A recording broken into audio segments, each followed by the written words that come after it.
Thank you very much. Good afternoon. Well, how to entice people to an altarpiece? Our museum is closed. It was built in the end of 19th century. It's a huge collection, and at this moment we are rebuilding and reconstruction a new 21st century architecture inside the old building. So that's the white cubes you see there, or the white volumes, into that old building. When you enter the museum, and I'm going to use the pointer, right here will be our galleries for temporary exhibitions. This will be new volume, this will be new volume, here we will get answer, and then here light, which brings us to the 20th century, later more, and this gives you an idea of the different spaces in the new volume, with on the top, with on the top floor, the new space for color and form, and then we start here downstairs with light, and then we have a third floor here, also completely new, with drawing and print cabinets, with a separate gallery for terracotta sculptures, and for sculptures from the 40s till the 70s, small sculpture. Now, all this still is happening. We are not there yet. This gives you an idea of the steel construction. And going back. Well, one is out there, okay. And you all know this, of those of you who have visited our museum, the big galleries for the Rubens and Van Dyck altarpieces. And we will show them again there, because this is the only space in the museum where we can show them, because they're so big. And right under that big gallery is our storage. And at this moment, those pieces are there because they're too big to move out of the museum. And so this is the Rubens gallery, the Van Dyck gallery, and in the future, there is this bridge in between, but you won't see it when you visit the museum. And that bridge connects the two volumes in the newly built space. Oops. Again, to give you an idea of where we are. And in the past, it wasn't possible to make the whole tour through the museum on the first floor, because in the front galleries, we were using for the storage and for our restoration lab. In the future, this will be gone, and visitors will be able to make the whole tour again. What are we going to do? What do we want as a museum? What's our vision? We want to amaze, to enrich, to connect. And in fact, we have two big periods. We have the biggest, I'm sorry, but I have to say this here, we have the biggest collection of Flemish primitives in Flanders. I knew you would say that. So the first big period is from the 14th century till 1880, and then the modern period from 1880 till today. But in fact, we won't really give a chronological setup and no geographical origin of schools, but a thematic approach. The collection consists of paintings, sculpture, and objects. So we're not going to do like other big museums of fine arts, like National Gallery, the Rijksmuseum, or the Prado. We are not going for that chronological setup, except for those two big periods. Our target audience, we're going to work for children and families, youth, recreation seekers, and art lovers. And I have to say, all our curators are art lovers. 40 plus.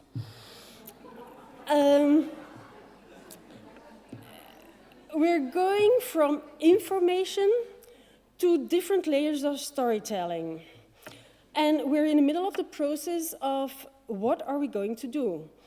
What are we going to do for which kind of group? And with the themes, we have a big collection of religious art, of course, but we also have the profane, we have a theme of power, and then the 19th century salons. The salons will be in that gallery that wasn't accessible before, so that is the front of the museum. So that's for the period until 1880.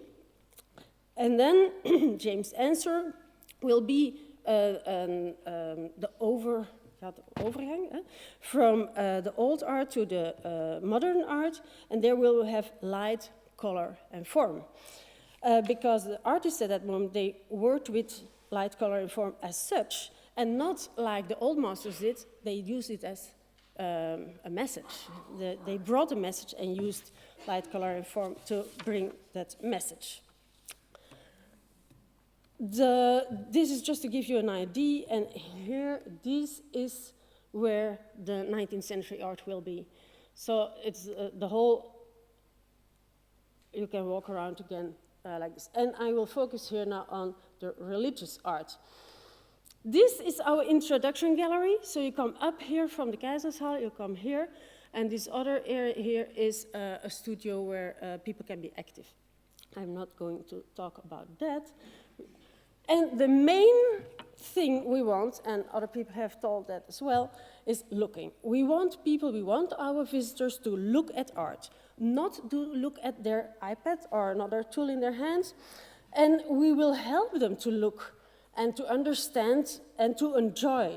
So we want to amaze, to enrich, to connect, and there are three main points we bring.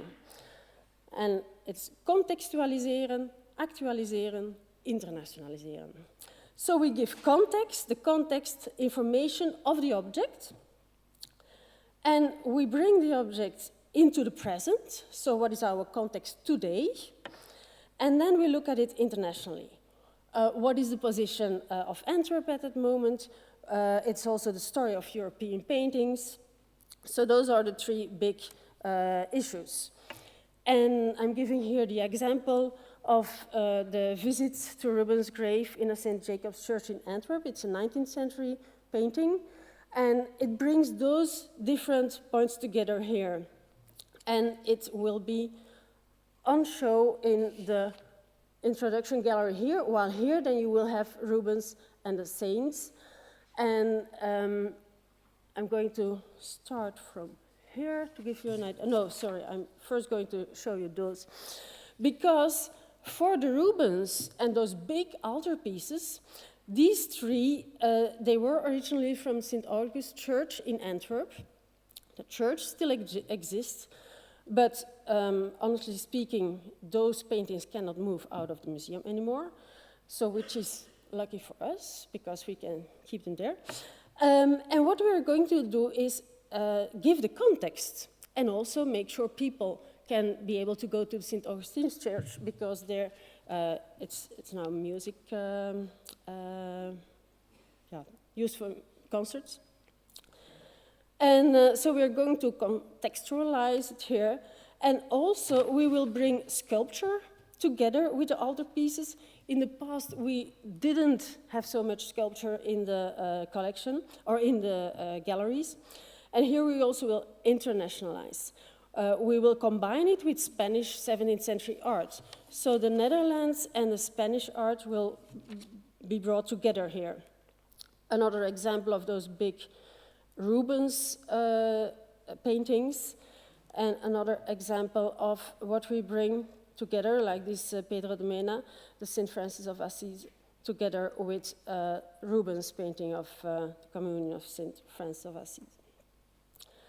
The themes, it's not just only Christian, our religious themes, we choose them because they're universal themes. And we also have a writer in residence, Bernard de Wulf, and we have asked him to write a poetic interpretation for all those different themes, and they will be projected on the walls. At the same time, of course, we also will have more explanation, but the poetic interpretation is very important to us. This gives you an idea where the different themes will be on display. One of it is prayer. We will show also objects. And here we will ask ourselves, well, what is prayer today? Because if we look at Jewish, Islamic, and Buddhist tradition, we have prayer, we have chanting, and today a lot of people do meditation. So we are sure we can make the link to today. And evil is another subject. I'm showing this on a red background because most of our old galleries with old masters will have the red walls, the original red ones. So are we going to say something about assassination here? Or we're looking at heaven and hell. And what does this mean today? Again, we're working together, or we're going to place the Flemish masters next to Spanish masters. Suffering, another subject which is really of all times, the Lamentation of Christ here in a religious context of the cathedral, where all the altarpieces that are there from our collection will stay until we reopen. The reopening will be somewhere in 2020. So then we looked at it and we said, well, what are we going to bring with this masterpiece? And we were thinking also bringing in 20th century art. And here you see Bodini, the murdered one. And then we were discussing this and we said, no, the Bodini doesn't have the same quality of a Massès. We cannot do this. We have to be critical. And then we came out to the Samani, the big wounded. It's really a really big abstract sculpture, which is from a different kind than the Bodini. And for instance, the Rogier van der Weyden, we will combine with an early 16th century fragment, no arms. And how far do we go? We've been talking about Berlinde de Bruiker, contemporary artist, but the suffering is really there. And here we're thinking of adding an audio where the story of suffering mothers today will be told. For instance, the Madres de la Plaza de Mayo are really, what does it mean as a mother to suffer? Because we're not just talking about the Passion of Christ, it's also the suffering. And then the Christ with singing and music making angels. This will be a gallery with dark green walls. The contextualizing here is very important because research recently done by Bart Fransen from the KIK, we know which Spanish church it is and how it was presented and how it originally looked like. And of course, we have done a major restoration on this piece for the last 12 years it took, or 15 years. But just talking about restoration wouldn't be enough for this piece, because what we're seeing here are music, singing angels and music-making angels, and we say this is the place where we have to add music. So it's not only looking, but it will be looking and listening. And Oltramontano is one of our artists in residence. We have chosen for 19 artists in residence and 1 writer in residence. And in the case of this piece of Memling, we're also going to add newly made reproductions of musical instruments. And here this gives you an idea of our artists in residence. They're artists from theater, different kinds of theater, dance, music, old music and new music, rock and jazz. And they will make new creations, and they're already working on it before we're going to open. and it always will be in connection with the collection. What we also do today, and have been done for more than 10 years, 15 years, is working with Youngblood. Youngblood is a group of young people between 16 and 21, and we're also asking them for what do you think of this and that. And the curators and the people from the education service, they talk with them. We have showed our ideas about the teams and things like that, so they also give their feedback. And if we bring all this together, because we're in the middle of the process now of looking, what are we going to do in the galleries? Multimedia, what kind of tours, how are we going to tell the stories, how do we link the past and the present, and what is going on today. So this is something that we're working on at this moment, together with the curators and the educational service.